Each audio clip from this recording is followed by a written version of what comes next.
it's a really big deal for a lot of people. It There's a lot of is. Catholic faithful here in Western New York. It's a very religious area.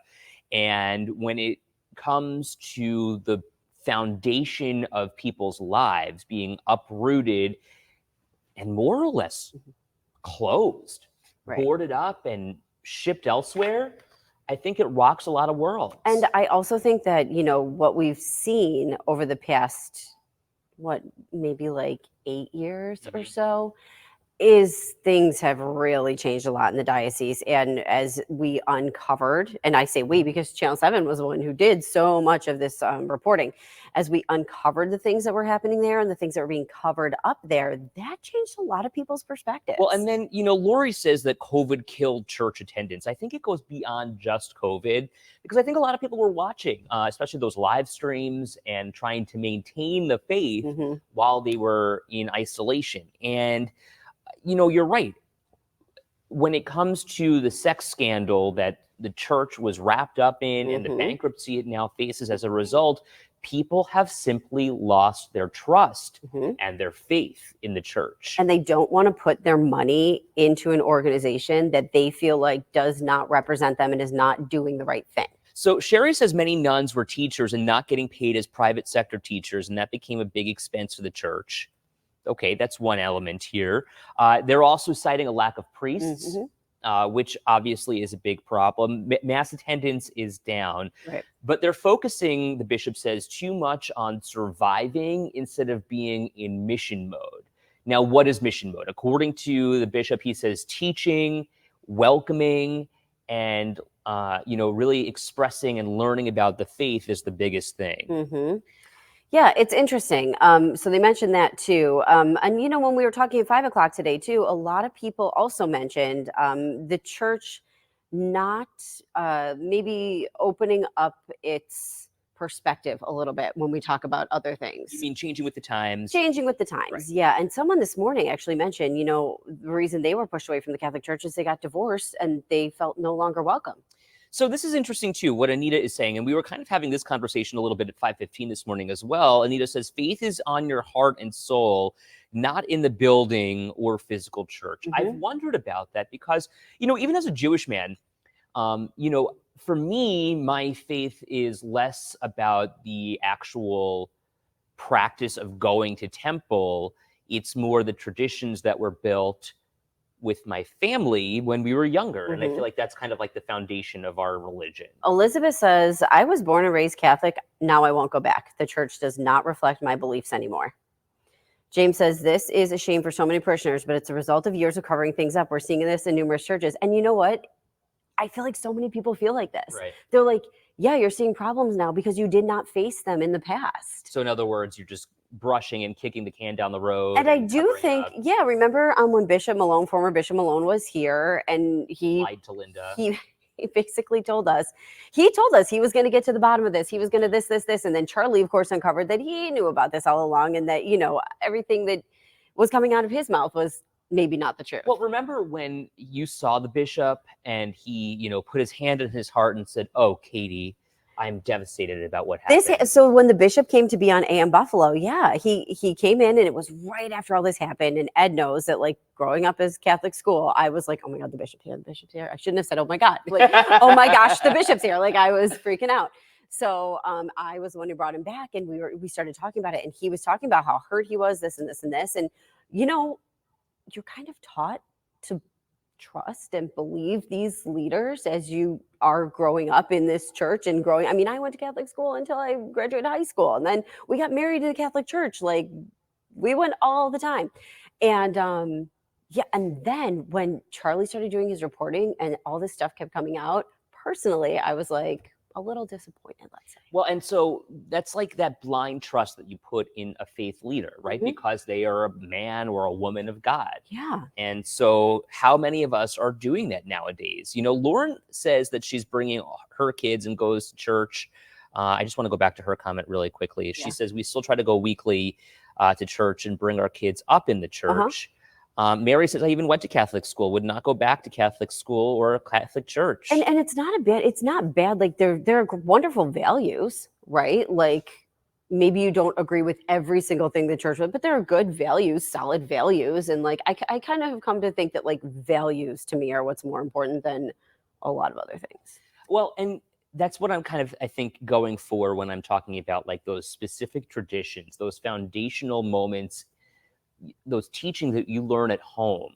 And that's values, Right, because exactly. like, right. And that translates into your home life, right? Correct. And it's what do you, what is important to you? And really like being a good person, that is a big value, right? Like the way that you treat other people, the way that you know, fill in the blank.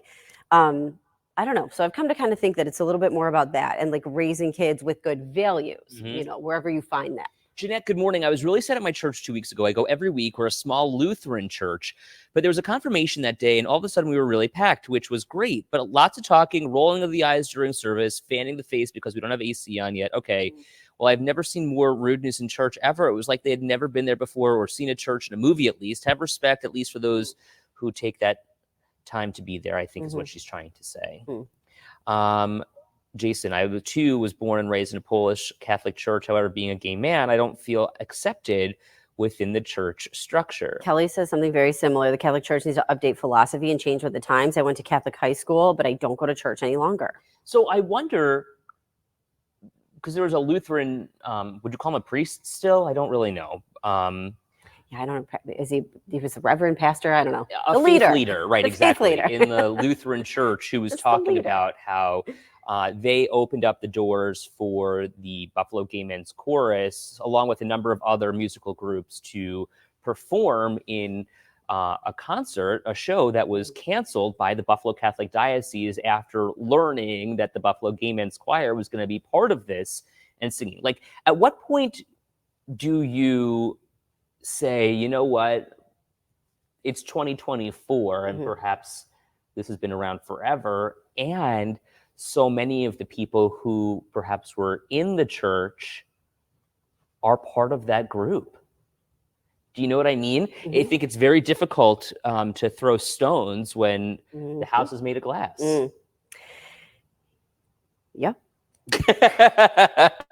You know, and you know what, like, can we have to stay, okay, so you want to say like that's a value of the Catholic Church, right? Okay, so they don't believe in same-sex marriage. Okay, so maybe that's one of their values. But do you want to say that we hold so strongly to that value that we can't even let people come perform? Right. I don't know. That was a choice they made. Your mom says, I thought the Pope recently said that all are welcome. Yes, he also made a comment yesterday or 2 days ago that was much less ambiguous. And I believe it was an Italian word for the F word. No. And we're not talking about a derogatory term for gay people. Right. And he used that word. He did apologize. He backtracked. Yes. He said, you know, but it wasn't a good look. Howard says, I think we can agree. Church use that word. Equals hypocrites. Not everyone, but a lot are so sad. I prefer to practice my belief at home. Anita says the word is inclusion. Yeah, right. And the world needs it. She's right. You don't want people to feel, I just feel like as any faith community, you can't be standing there saying, why aren't people coming anymore? Why don't we this? Why aren't they? If you're not going to maybe be a little bit open. And one thing that I have always just kind of leaned towards, you know how I feel about women and the roles that we play. How do you feel about women, Katie? Tell us all. We should be in charge of all of it. No, but what I'm saying is I have always felt that, like, yes, I had nuns when I was, you know, in school. And I'll tell you what, there were not a lot of women involved in what was happening within the church. And there were a lot of men, as we've learned, who were covering up for each other. Right. And so my question just is, women, and I know this is like, maybe I'm putting like stereotypes and stuff, but women tend to have like a mothering role. They kind of keep, like, I just wonder what would have happened, or if it would have been so widespread if there were more eyes. Can I ask you a question? Do you think that the women did not know about this? The nuns, the people who were also kind of the leaders. Wasn't there that one movie about that? There was. I don't remember what it was called though. Spotlight? No, not Spotlight. It was a different one. I don't know. Maybe it's a rhetorical question. Maybe it is. I don't know that we'll know. I do think if there were more women in leadership roles, maybe, but they weren't in leadership roles even. And they won't. So what if they knew about it, but they couldn't say it? Although, like, again, you know, we all need to speak up. But I don't know. I don't know. James says lots of judgmental commenters, and that's okay. I mean, look, that's why we're here for Second Cup, to hear all voices on all sides of this issue. Jeanette says we're having a Pride service June 30th, and we have some wonderful drag queens doing readings and serving communion. Your mom had it too. Doubt. That what? That was the one with Meryl Streep in it. Okay. Yeah. I think we're doing a children's sermon too, Jeanette says. That's great. Marguerite says that's why non-denominational churches are so important and popular. Anita says religion, politics, and racism, and probably most issues are exactly the same. In terms of what? Maybe she's thinking like that there's issues that don't get addressed within them all. I don't know. What, because people are covering up for each other, or they're trying to keep one group down and boost up another? I don't know. It's an interesting conversation. Yeah. Though Shirley says, I feel like my church is an extension of my family. I think a lot of people feel that way. Sherry has an interesting question about, like, is it affecting Baptist, Lutheran?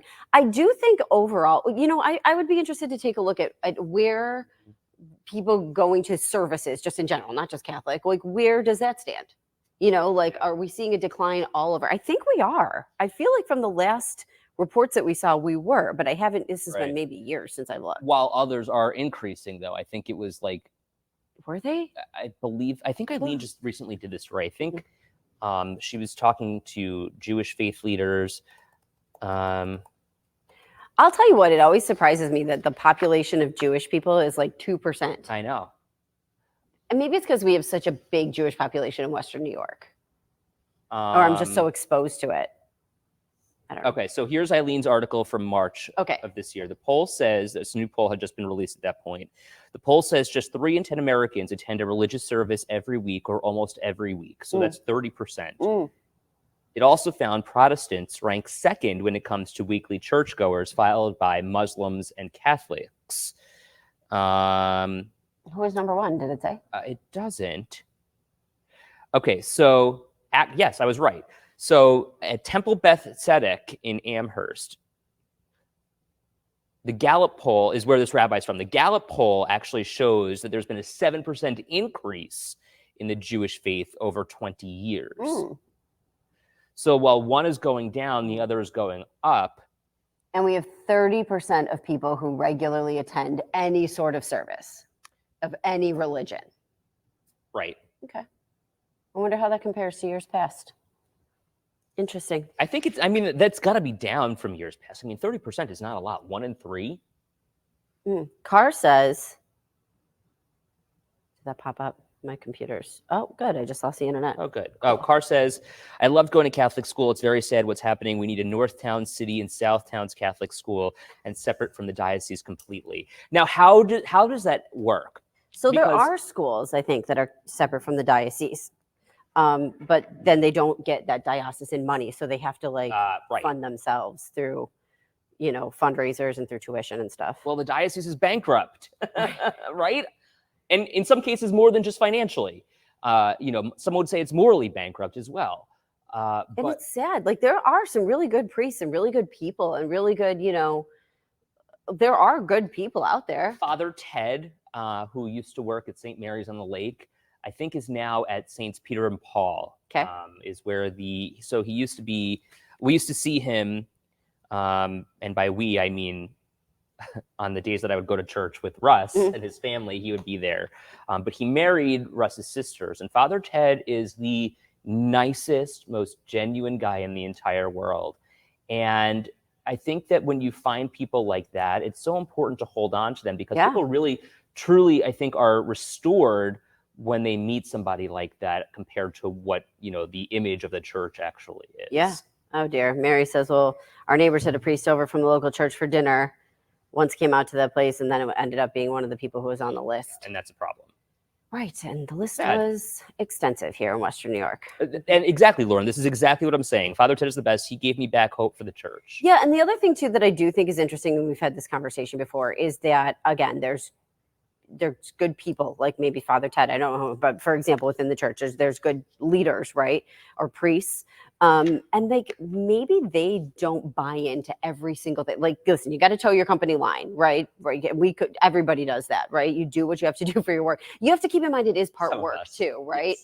yes. It is part work. So like maybe there are things that they personally would be like, I think we could bend on this a little bit, but they don't get the okay for it, Right. So I think, keeping people around like that who maybe are a little bit more open-minded, that you can see maybe they can't exactly, preach it to the congregation, There's a little but bit of a gray area. yeah, and like, Mhm. isn't there always a little bit of a gray area? Absolutely. I hate black and white. I'm the grayest of gray. Now, I like a good rule. Don't get me wrong. I like a good rule, but like sometimes there's more to it, Yeah, of course. Mhm. Well, anyway, this is going to continue to develop over the days and weeks. We're expecting to learn more about which churches are actually closing and merging Yeah. later in the summer. And then that merger will finally happen late August. My mom was also saying too, like this is going to be a big change for a lot of people. Right. Although we have been seeing it happen, right? My mom grew up and went to All Saints, and like that was my grandparents' social life. We were at like what the heck would Lawn you call feet. the lawn fete, yeah, the picnics, the whatever. We would go do all that stuff, and my grandparents would go do all that stuff, and it's just different now. Times But change. things are different. Right. Yeah, Exactly. you have different communities in different places.